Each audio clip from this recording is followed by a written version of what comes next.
In choosing the game location, what we really wanted to do was to pick a location that could represent all the facets of Batman. Some of the books, some of the comics, they actually put Arkham Asylum on an island, and we thought that would be absolutely fantastic for our game as a whole. You can see Gotham in the horizon, I mean the city skyline, but the entire part of the game is based in the Arkham Asylum.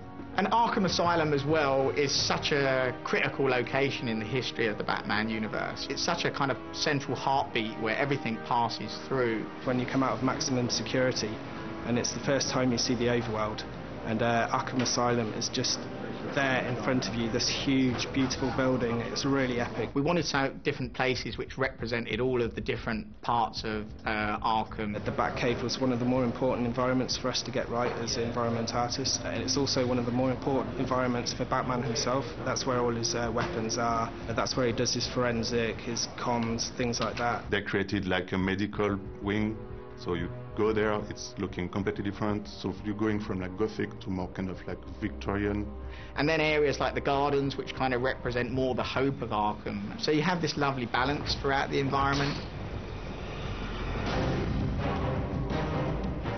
One of the things we really wanted to do with this story is, as long as we've got Arkham Asylum as our theater, so to speak, we were going to cast it with his greatest villain, kind of like an ultimate Batman fighting scenario. So you're going to put him in a box, even if it's a relatively huge box, and fill it with threats he just can't escape from, his worst enemies of all time, the most violent, most unhinged, most nasty criminals he can fight. There's at least 30 or 40 characters that we've built for the game so far. When we started, we looked at who were the coolest villains that we really wanted to be in the game. Being at Arkham Asylum made it quite easy to put all of them in if we wanted. And then we looked at what would make the best gameplay, what would please the fans, started there and then just went for it. We really wanted to choose villains who would push Batman in completely different directions. So we wanted villains who would really challenge the kind of psychological abilities of Batman. That's such an important part of the character that get missed. The detective aspects of Batman, the physical aspects, obviously that's a massive element of Batman, his navigation skills.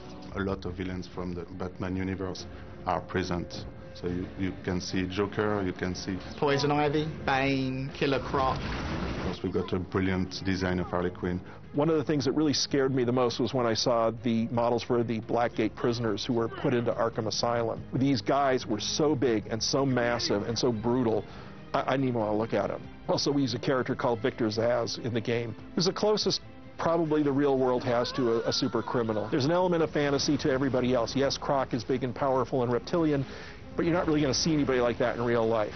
Victor Zsasz, you might see in real life, and you don't want to. The nature of the villains in the Batman universe are that they don't necessarily want to work with Joker. You know, they've all got their own agendas. You know, most of them are lunatics or people who really just want to kill Batman. So, although Joker is in control, it doesn't always go his way.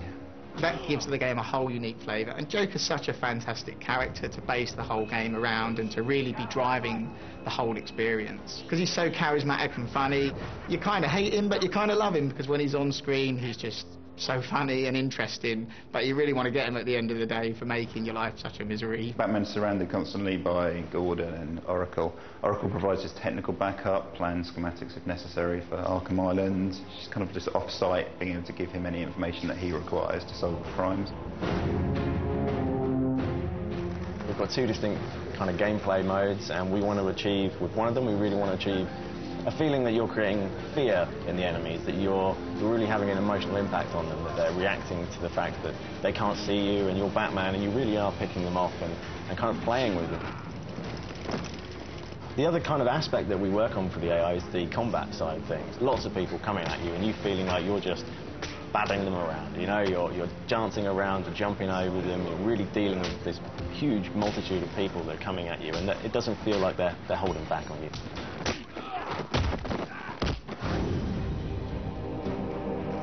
In Batman Arkham Asylum, we tried to create quite a complex, deep story where more's happening behind the scenes than you imagine. The story is probably one of Batman's biggest challenges. While delivering the Joker back to Arkham, Batman finds himself in the middle of essentially a prison riot, which has been orchestrated by the Joker to specifically happen when Batman is returning him to the asylum. The whole thing is a massive setup, and it's Batman alone against an army of criminals, psychotics, and supervillains. Begging to be slaughtered!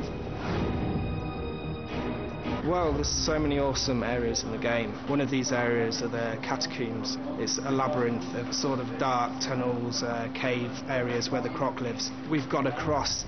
It looks so good that you can almost taste the moisture. You can see it on your screen. It's that gritty, that dirty. You can go in the sewers, you can go in the cells, you got a penitentiary building as well. You go in the caves, and of course you can just like run everywhere you want, because it's quite an open world. The whole game is persistent. There are no loading screens in the game at all. As you move around the game, you're in a completely persistent world, and that's really important to us, because it's important this feels like a real place. Hidden throughout the island as well are hundreds of secrets that you can move around and explore and get rewarded with. So the more you explore, the more the game's going to give back to you. There are a lot of objects that Batman has in the game, the Batclaw and the grappling hook. Batman, again, a huge arsenal of gadgets to choose from.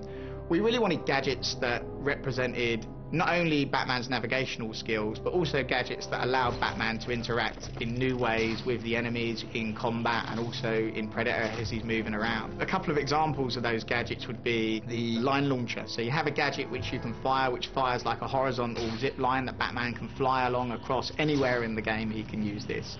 And it's great for traversing gaps that you couldn't normally get across, but it's also great if you've got like 3 enemies in a row and you can fire it above their head and zip line down it and knock all those enemies out in one move. Some of the other gadgets that Batman's got include obviously his Batarang. It's really important that he has a limitless supply of Batarangs. He's moving around, he's Batman, so obviously he can pull out the Batarang and use that at any time. One of the other gadgets is the explosive gel, and you can get the explosive gel to blast through structurally weak walls. But even better than that, he can lay traps, so he'll put this explosive gel on the walls, the floors, the ceilings, wait until the guys come along, and then he'll set it off, and all the shrapnel from the blowing up wall takes them out, and it's really satisfying to do stuff like that. It's great fun.